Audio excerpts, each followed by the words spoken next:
तपाईहरु सबैजनालाई प्रभु येशू ख्रीष्टको पवित्र नाउँमा जय मसीहको अभिवादन टक्राउँदछु र र्याप्चर विषयको यो श्रृङ्खलात्मक प्रसारणमा तपाईहरु सबैजनालाई फेरि पनि म स्वागत गर्दछु र प्रसारणलाई अगाडि बढाउँदै आज म यस प्रसारणको 23 एपिसोडलाई तपाईहरुको अगाडि प्रस्तुत गरिरहेको छु अनि आजको यस भागमा पनि म यहुदी जाति अनि इजरायलसँग सम्बन्धित केही थप कुराहरूलाई तपाईहरुको अघि राख्न लागेको छु र यसभन्दा अघिका 22वां एपिसोडमा मैले तपाईहरुलाई प्रकाशको पुस्तक 12 अध्यायको 7, 8 अनि 9 पदबाट बताइरहेको थिए, विशेष स्वर्गमा भएको युद्ध विषयमा।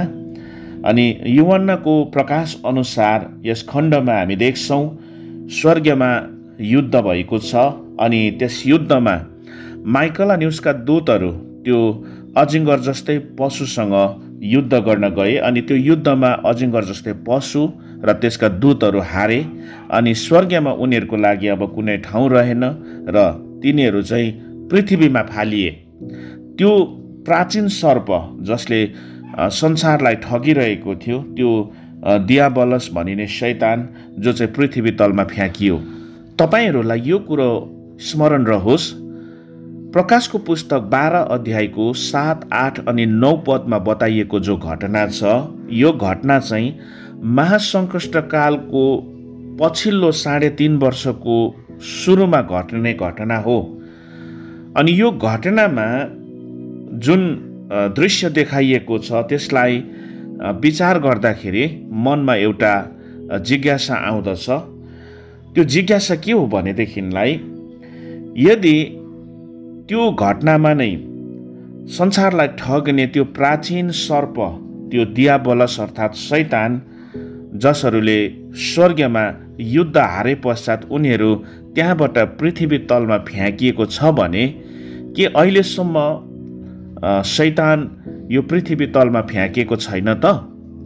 यस विषयमा मैले 22वां एपिसोडमा तपाईहरुलाई स्पष्टीकरण दिइसकेको छु भने आज यसमा म एउटा थप कुरा तपाईहरुलाई बताउन चाहन्छु, किनभने धेरैजनामा यो एउटा जिज्ञासा हुन सक्दछ कि यदि त्यो धूर्त जुन प्राचीन सर्प जो दियाबलस यो घटनामा नै पृथ्वी तलमा फ्याँकिँदैछ भनेदेखिलाई यो शैतानले चाहिँ सुरुमा नै मानिसको जीवनमा जुन परीक्षा ल्याएको छ त्यो घटनालाई हामीले हेर्यौं भनेदेखिलाई अदनको बगैँचामा त्यो शैतान चाहिँ त्यहाँ देखा परेको छ। अनि अदनको बगैँचामा हामीले हेर्यौं भनेदेखिलाई त्यहाँ संसारमा सबैभन्दा पहिलो मानिस आदम अनि हव्वालाई शैतानले एउटा दुष्ट, एउटा धूर्त सर्पको माध्यमबाट त्यसले छक्क्याएको छ, मानिसहरूलाई परीक्षामा पारेको छ। अनि यूहन्नाले आफ्नो प्रकाश विशेष 12 अध्यायको 9 पदमा भनेको त्यो प्राचीन सर्पले त्यो अदनको बगैँचामा देखा परेको सर्पलाई नै देखाउँदछ। यहाँ हामीले बुझ्नुपर्ने एउटा जरुरी अनि एउटा महत्त्वपूर्ण कुरा के छ भनेदेखिलाई, आदम अनि हव्वालाई राखिएको ठाउँ अदनको बगैँचा वास्तवमा यो चाहिँ यस्तो ठाउँ हो जहाँ परमेश्वरको उपस्थिति रहँदथ्यो। अनि परमेश्वरको उपस्थिति भएको यो ठाउँ अदनको बगैँचाको अर्थ के हुन्छ भने बाइबलमा हामी विभिन्न ठाउँहरूमा स्वर्गलोक भन्ने शब्द लेखिएको पाउँदछौँ, जसलाई हामी प्याराडाइज भन्ने शब्द पनि चलाउँदछौँ। अनि डेक बाइबलको अनुवादलाई हामीले हेर्नु हो भने यो प्याराडाइज अर्थात् स्वर्गलोकको अर्थहरूमा एउटा अदनको बगैँचा भन्ने अर्थ हुँदछ। अनि अदनको बगैँचा जसले चाहिँ ऐश्वर्यले भरिएको ठाउँ, परमेश्वरको उपस्थितिले भरिएको ठाउँ, रमणीय ठाउँ भन्ने हुँदछ। अनि आदम अनि हव्वा पापमा गिर्नुभन्दा अगाडि, त्यो परीक्षामा पतन हुनुभन्दा अगाडि, जबसम्म उनीहरूको जीवनमा मृत्यु आएको थिएन, यो आदम अनि हव्वा राखिएको ठाउँ अदनको बगैँचा, त्यहाँ चाहिँ आदम अनि हव्वाले परमेश्वरलाई देख्नको लागि उनीहरू चाहिँ एउटा आत्माको यस्तो शक्तिशाली आयाममा जिउँदथे कि उनीहरूले परमेश्वरलाई सजिलै देख्न सक्दथे, सुन्न सक्दथे। हामी आज यसको परिणाम ठिक उल्टा भएको देख्छौँ। आज मानिसहरू शरीरको आयाममा शक्तिशाली रूपमा बाँचिरहेको छ। अनि जबसम्म अदनको बगैँचामा आदम अनि हवा त्यो परीक्षामा गिरेको थिएन, जबसम्म उनीहरूको जीवनमा पाप आएको थिएन, तब उनीहरू त्यो पवित्रतामा, त्यो महिमामा थिए जहाँ उनीहरूको आत्माको सोझो सम्पर्क परमेश्वरसँग थियो। तर मानिसको त्यो पापले जब उनीहरूको जीवनमा मृत्यु आयो, त्यो पापले चाहिँ परमेश्वर र मानिसको सम्बन्ध चुडिएर त गयो। त्यसको साथसाथै अदनको बगैँचा जो परमेश्वरको उपस्थितिको जो ठाउँ थियो, त्यो पनि मानिस र यो पृथ्वीको सम्बन्धबाट चुडिएर गएको छ।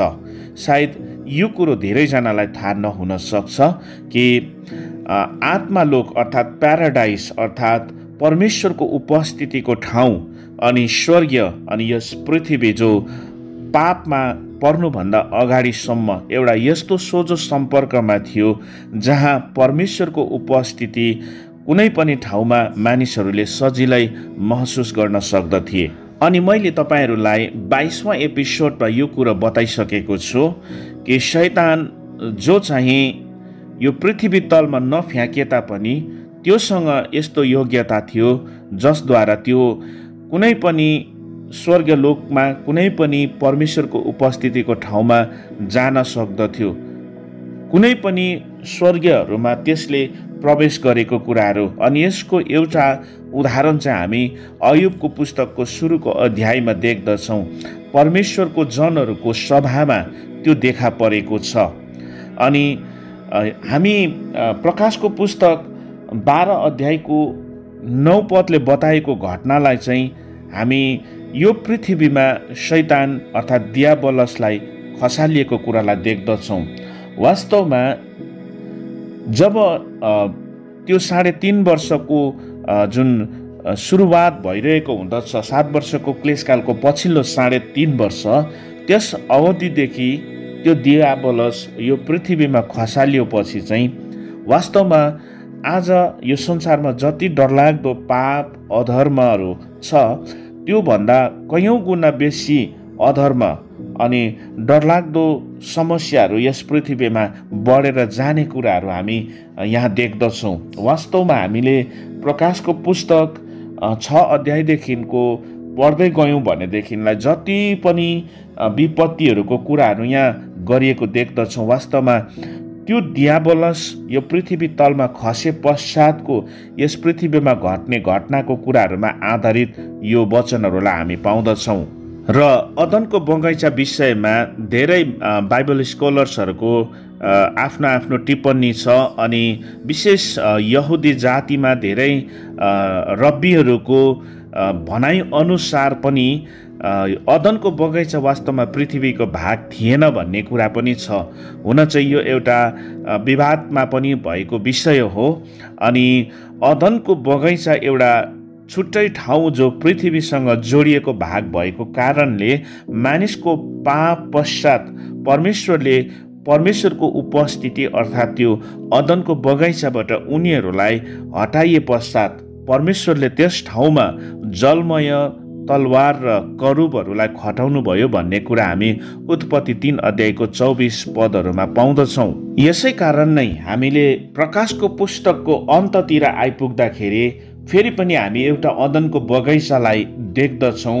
अनि कसैले यसलाई बडो सरल अनि सुन्दर प्रकारले बयान गरेको छ। त्यो के हो भनेदेखिलाई अदनको बगैँचाबाट निकालिएको मानिसलाई फेरि प्रभु येशू ख्रिस्टद्वारा वापस त्यही अदनको बगैँचामा ल्याउनु हो। अनि हामीले यदि प्रकाशको पुस्तकको सुरुको घटनाहरूलाई राम्रोसँगले अध्ययन गऱ्यौँ भनेदेखिलाई त्यहाँ चाहिँ पहिलो स्वर्ग पहिलो पृथ्वी बितेर गएको कुराहरू देखाएको छ अनि परमेश्वरले सबै कुरोलाई फेरि नयाँ प्रकारले बसाल्नु भएको छ अनि उहाँले त्यो बनाउनु भएको फेरि पनि एउटा नयाँ अदनको बगैँचाभित्र भएको कुरालाई हेऱ्यौँ भनेदेखिलाई त्यो चाहिँ मानिसहरू परीक्षामा पर्नुभन्दा अगाडिको अदनको बगैँचा झैँ हामी देख्दछौँ। र अब म तपाईँहरूलाई प्रकाशको पुस्तक 12 अध्यायको 13 देखि 17सम्मको खण्डहरूबाट केही कुरा बताउन चाहन्छु जो इजरायलमा घट्ने यहुदी जातिको जीवनसँग सम्बन्धित कुराहरू हुन्। यो खण्डहरू तपाईँहरूको अगाडि पढिरहेको छु। अनि जब त्यस अजिङ्गर जस्तै पशुले आफू पृथ्वीमा फ्याँकिएको देख्यो तब त्यसले त्यो छोरो पाउने स्त्रीलाई खेद्यो। अब वनमा त्यो केही समय, धेरै समय र आधा समयसम्म पालन पोषण हुने त्यसको आफ्नै ठाउँमा त्यस साँपको सम्मुखबाट उडेर जानलाई त्यसलाई ठुलो गरुडको 2वटा पखेटा दिइयो। अनि त्यस साँपले त्यस स्त्रीलाई भेलले बगाओस् भनेर त्यसको पछि पछि नदी जस्तै पानी आफ्नो मुखबाट निकाल्यो। तर पृथ्वीले चाहिँ त्यस स्त्रीलाई सहायता गर्यो र पृथ्वीले आफ्नो मुख उघारेर त्यस अजिङ्गर जस्तै पशुले त्यसको मुखबाट निकालेको नदी निलिदियो। औ त्यो अजिङ्गर जस्तै पशु त्यस स्त्रीसँग क्रोधित भयो र त्यससँग र परमेश्वरको आज्ञा पालन गर्ने र येशूको साक्षी दिने त्यसका बाँकी सन्तानहरूसँग युद्ध गर्न गयो। अब यहाँ दियाबलस त्यो अजिङ्गर जस्तै पशु पृथ्वीमा फ्याँकिसक्यो पश्चातको घटनाहरूलाई हामी पाउँदछौँ, जुन घटना चाहिँ 7 वर्षको क्लेशकालको पछिल्लो 3.5 वर्षको सुरुदेखि हुनेवाला छ। अनि यहाँ त्यो अजिङ्गर जस्तै पशु पृथ्वीमा फ्याँकेपछि त्यो छोरो पाउने स्त्रीलाई खेदेको छ। अनि मैले पहिलाबाट तपाईँहरूलाई बताइहालेँ कि त्यो स्त्री जसले इजरायललाई देखाउँदछ। अनि त्यो स्त्री चाहिँ त्यो साँपको सम्मुखबाट भागेर त्यो एउटा जङ्गलमा गएको छ। अनि त्यहाँ चाहिँ त्यो आधा समय, केही समय र धेरै समय अर्थात् यहाँ बताइएको 14 पदको भनाइले चाहिँ 3.5 वर्षको समयलाई देखाउँदछ। यदि हामीले प्रकाशको पुस्तकको 11 अध्यायमा पनि हामीले 2 पद 3 पदलाई हेऱ्यौँ भनेदेखिलाई त्यहाँ पनि हामी 1260 दिन अनि कतिवटा ठाउँहरूमा हामी 42 महिना अनि विशेष गरेर दानियलको पुस्तकमा पनि हामी 7 अध्यायको 25 पदमा 12 अध्यायको 7 पदमा हेऱ्यौँ भनेदेखिलाई यहाँ बताइएको त्यो समय चाहिँ त्यही 7 वर्षको क्लेशकालको पछिल्लो 3.5 वर्षको समयको कुराहरू बताइएको हामी देख्दछौँ। यदि हामीले प्रकाश 12 अध्यायको 14 पदमा हेऱ्यौँ भनेदेखिलाई यहाँ एउटा महत्त्वपूर्ण कुरा के लेखिएको छ भने त्यो स्त्री भागेर जाँदाखेरि त्यो साँपको सम्मुखबाट उडेर जानलाई त्यसलाई ठुलो गरुडको 2वटा पखेटा दियो भनेको छ। अब यो भनाइलाई कतिले आफ्नै अर्थ दिएको छ, तर विशेष मैले मेरो अध्ययनमा बुझे अनुसार यो 2वटा जुन गरुडको पखेटा दियो भनेको छ यसले एक प्रकारले इजरायल देशलाई सहायता पुर्याउने कुनै यस्तो शक्तिको कुरा गरिएको छ जसले चाहिँ त्यो सङ्कष्टकालको समयमा पछिल्लो 3.5 वर्षको समय अवधिभरिको लागि त्यो भागेर जाने यहुदीको लागि चाहिँ विशेष सहायता पुर्याउँछ भन्ने कुरा हामी देख्दछौँ। अनि यहाँ जो गरुड भन्ने शब्द छ हामी हाम्रो नेपाली अनुवादमा गरुड भन्ने शब्द लेखिएको पाउँदछौँ, तर अङ्ग्रेजी ट्रान्सलेसनमा हामीले हेऱ्यौँ भनेदेखिलाई ग्रेट इगल भन्ने हामी शब्द चलाएको पाउँदछौँ। अनि यता यदि हामीले दानियलको 7 अध्यायमा हेऱ्यौँ भनेदेखिलाई त्यहाँ दानियलले आफ्नो दर्शनमा जुन 4 प्रकारको पशुहरूलाई देखाएको छ त्यो पशुहरूलाई हेर्दाखेरि त्यहाँ हामीले एउटा महत्त्वपूर्ण कुरोलाई देख्दछौँ जो चाहिँ यो प्रकाश 12 अध्यायको 14 पदमा भनिएको भनाइसँग सम्बन्धित छ। म यसलाई अलिकति तपाईँहरूको अगाडि स्पष्ट पार्न चाहन्छु। विशेष गरेर दानियलको पुस्तक 7 अध्यायमा हामीले 4 पदलाई हेऱ्यौँ भनेदेखिलाई यहाँ यस्तो कुरा लेखिएको छ, पहिलो चाहिँ सिंह जस्तो थियो, तर त्यसको पखेटा चिल जस्तै थिए। मैले त्यसका पखेटाहरू उखेलिएको हेरिरहेँ। त्यो भुइँबाट उचालियो र मानिस जस्तै दुई खुट्टामा उभियो, औ त्यसलाई मानिसको मन पनि दिइयो। दानियलको यो अगमबानीको कुराहरू हामी धेरैजसो प्रकाशको पुस्तक 13 अध्यायमा यूहन्नाको प्रकाशसँग समान्तर रूपमा देख्दछौँ।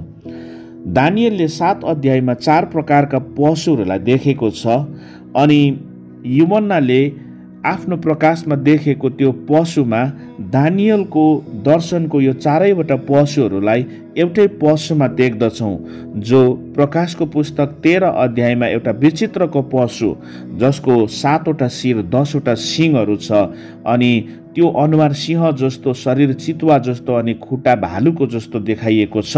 र हामीले दानियलको पुस्तक 7 अध्यायको विशेष यो 4 पदलाई हेर्दाखेरि यहाँ दानियलले जुन दर्शन देखिरहेको छ, दर्शनमा भएको यो घटनाले विशेष गरेर भविष्यमा घट्ने एउटा विशेष घटनालाई सङ्केत गर्दछ। अनि यो एउटा अगमबानीय दर्शनभित्र हामी जुन कुरा देख्दछौँ त्यो चाहिँ वास्तवमा अमेरिका देश चाहिँ ब्रिटेनबाट स्वतन्त्र भएको घटनालाई सङ्केत गर्ने कुरा हामी यहाँ देख्दछौँ। यदि तपाईँहरूले अमेरिकाको स्वतन्त्र भएको त्यो इतिहासलाई हेर्नुभयो भनेदेखिलाई अमेरिका चाहिँ ग्रेट ब्रिटेनबाट चाहिँ 1776मा चाहिँ स्वतन्त्र भएको छ। अनि तपाईँहरूले यदि यो अमेरिका अनि ब्रिटेनको उनीहरूको राष्ट्रिय चिन्हलाई हेर्नुभयो भनेदेखिलाई ठिक तपाईँहरूले एउटा राष्ट्रको अर्थात् अमेरिकाको तपाईँहरूले हेर्नुभयो भने त्यहाँ इगल देख्नुहुन्छ अर्थात् चिललाई देख्नुहुन्छ भनेदेखिलाई यता ब्रिटेनको तपाईँहरूले एउटा राष्ट्रिय चिन्हलाई हेर्नुभयो भने त्यहाँ तपाईँहरूले सिंहलाई देख्नुहुँदछ। अनि वास्तवमा यहाँ बताइएको दर्शनमा जुन सिंहको शरीरबाट त्यो चिलको जस्तो पखेटा उखेलिएको कुराले चाहिँ वास्तवमा 4 जुलाई 1776मा ग्रेट ब्रिटेनबाट अमेरिका स्वतन्त्र भएको घटनालाई दानियलले आफ्नो त्यो दर्शनमा देखिरहेको कुराहरू हामी देख्दछौँ। त्यसबाहेक दानियलको यस दर्शनको अन्य घटनाहरूले अन्तिम दिनमा अर्थात् त्यो क्लेशकालको समयमा घट्ने घटनाहरूलाई पनि सङ्केत गरेको छ। अनि यसको आधारमा यदि हामीले प्रकाशको पुस्तक 12 अध्यायको 14 पदलाई बुझ्नु हो भनेदेखिलाई त्यो सर्पको सम्मुखबाट भागेर जान त्यो स्त्रीलाई दिएको 2वटा गरुडका पखेटाहरूले साङ्केतिक रूपमा अमेरिकालाई देखाउँदछ। अनि कति बाइबल विद्वानहरूले यो गरुडको पखेटा जो यहाँ देखाइएको छ यसले अमेरिकालाई देखाउँछ भन्ने कुरोलाई समर्थन गर्दछ। अनि यसभित्र हामी केही सत्यतालाई यसकारण पाउन सक्छौँ किनभने आजको दिनहरूमा हामीले अमेरिका अनि इजरायलको सम्बन्धलाई हेऱ्यौँ भनेदेखिलाई अमेरिका एउटा यस्तो राष्ट्र हो जसले इजरायललाई सधैँ नै समर्थन गर्दछ। सायद विगत 2017को घटना तपाईँहरूलाई याद छ होला, जब अमेरिकामा राष्ट्रपति डोनाल्ड ट्रम्प थिए। डिसेम्बर 6 तारिक 2017मा पहिलोचोटि इजरायलको राजधानी तेल अभिवबाट जेरुसलेममा सारियो। अनि यो समयमा अमेरिकाको राष्ट्रपति डोनाल्ड ट्रम्पले जो डिसिजन लियो त्यसको निमित्त चाहिँ विश्वको अधिकांश राष्ट्रहरू चाहिँ समर्थनमा आउन सकेन। विशेष गरेर इजरायलको निमित्त पक्षमा हुने सानो सानो सीमित राष्ट्रहरू मात्रै थिए भनेदेखिलाई विश्वको अधिकांश राष्ट्रहरू, शक्तिशाली राष्ट्रहरू चाहिँ राष्ट्रपतिको यो निर्णयको समर्थनमा थिएन। अनि हामी यहाँबाट यो कुरो अनुमान लगाउन सक्छौँ कि वास्तवमा इजरायल एउटा यस्तो देश हो जसको वरिपरि विभिन्न अन्य शक्तिशाली राष्ट्रहरूले चाहिँ शत्रुताको दृष्टिकोण राख्दछ। अनि हामी यूहन्नाको प्रकाशमा यस्तै कुरालाई देख्दछौँ। 12 अध्यायको 15 पदमा हेऱ्यौँ भनेदेखिलाई त्यो साँपले चाहिँ त्यो स्त्रीलाई भलले बगाओस् भनेर त्यसको पछि पछि नदी जस्तो पानी चाहिँ आफ्नो मुखबाट निकाल्यो भनेको छ। अनि हामी यहाँ त्यो नदी जस्तो पानी भन्नाले वास्तवमा यो नदी जस्तो पानीले चाहिँ यसले मानिसहरूलाई देखाउँदछ। यदि तपाईँहरूले प्रकाश 17 अध्यायको 15 पदलाई हेर्नुभयो भने त्यहाँ चाहिँ त्यो पानी चाहिँ मानिसहरू हो भन्ने कुरा बताइएको हामी पाउँदछौँ। अनि यो प्रकाशभित्र सर्पले मुखबाट निकालेको पानी जसले चाहिँ त्यो स्त्रीलाई बगाओस् भन्ने कुराले चाहिँ यो अन्तिम दिनको समयमा इजरायलको विरुद्धमा धेरै राष्ट्रहरूलाई शत्रु बनाएर शैतानले चाहिँ बहकाउनेछ भन्ने कुरा, त्यसको विरुद्धमा खडा हुन्छ भन्ने कुरा हामी यहाँ देख्न सक्दछौँ। यदि हामीले विश्व इतिहासलाई फर्केर हेऱ्यौँ भनेदेखिलाई पहिलाबाट नै 2वटा विश्वयुद्धहरू भइसकेको छ अनि भविष्यमा तेस्रो विश्वयुद्ध हुने प्रबल सम्भावना हामीले देखिरहेको छौँ। अनि धेरै विद्वानहरूको भनाइ यो छ अनि हामीले यसलाई सम्भव हुने कुराहरू देखिरहेको छौँ। त्यो के हो भनेदेखिलाई यदि भविष्यमा तेस्रो विश्वयुद्ध हुन्छ भनेदेखिलाई त्यो विश्वयुद्ध हुनुको एउटा विशेष कारण नै इजरायल हुनेछ। अनि यो सम्भव हुने कुरालाई वचनले पनि पुष्टि गर्दछ। यदि हामीले भविष्यमा इजरायलमा घट्ने विभिन्न घटनाका अगमबानीलाई हेऱ्यौँ भनेदेखिलाई धेरैवटा अगमबानीहरूले यो कुरोलाई सङ्केत गरेको छ, जसमध्ये इजिकियलको पुस्तकमा यदि तपाईँहरूले 38 अध्याय 39 अध्यायलाई हेर्नुभयो भने त्यहाँ गोग र मागोगको विशेष चढाइ गरिएको कुरालाई तपाईँहरूले देख्नुहुँदछ।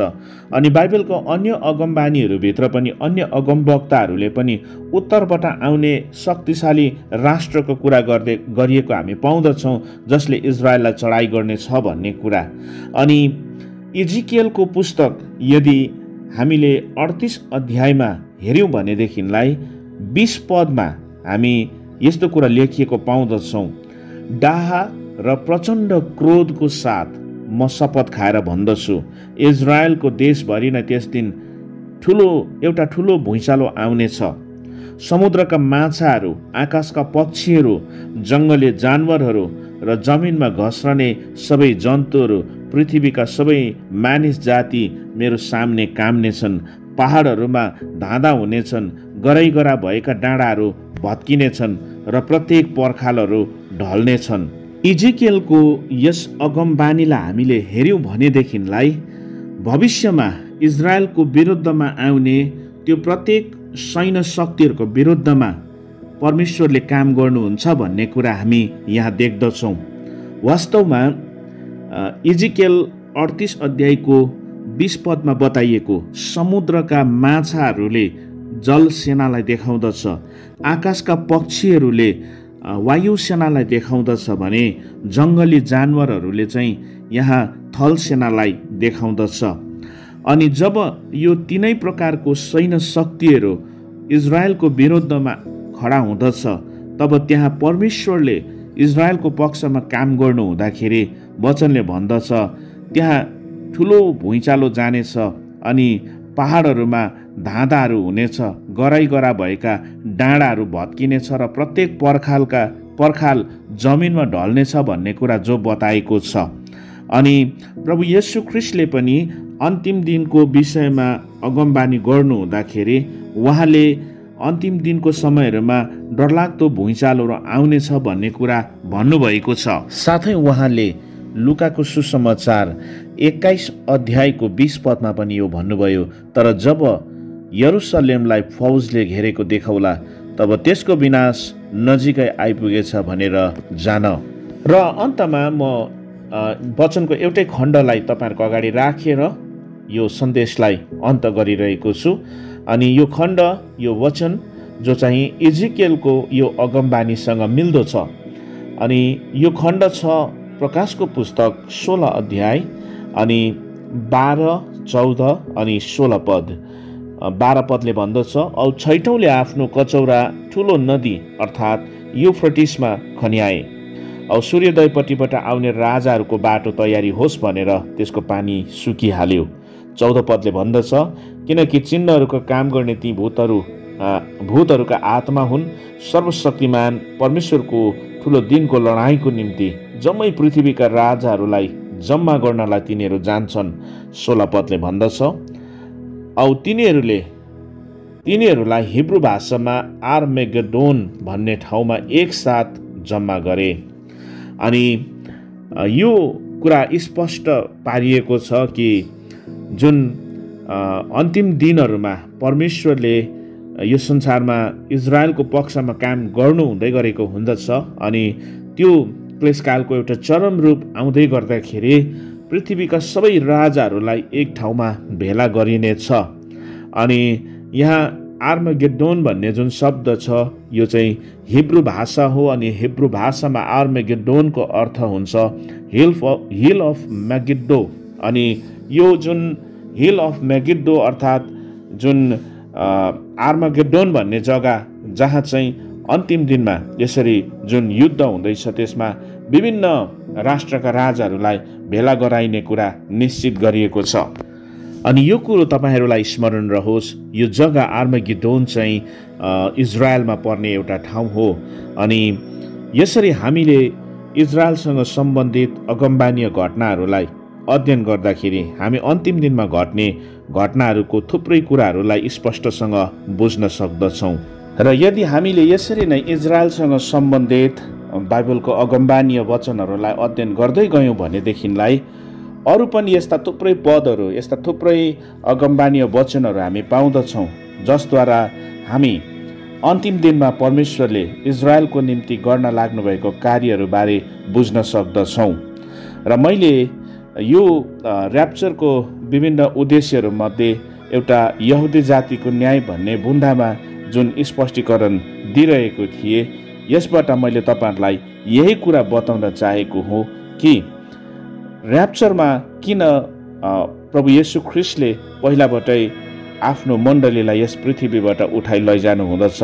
अनि ऱ्याप्चरका ती विभिन्न उद्देश्यहरू मध्येमा एउटा उहाँले त्यो 7 वर्षको क्लेशकालमा चाहिँ इजरायल देशमा यहुदी जातिको बिचमा उहाँले आफ्नो जुन महान उद्देश्यलाई पुरा गर्न लाग्नु भएको छ त्यस विषयमा मैले तपाईँहरूलाई बताउन चाहेको हो। र यो प्रसारणलाई यहाँ अन्त्याइरहेको छु। आगामी प्रसारणमा फेरि पनि भेट्नेछौँ। परमेश्वरले तपाईँहरू सबैजनालाई आशिष दिउन्। जय मसीह।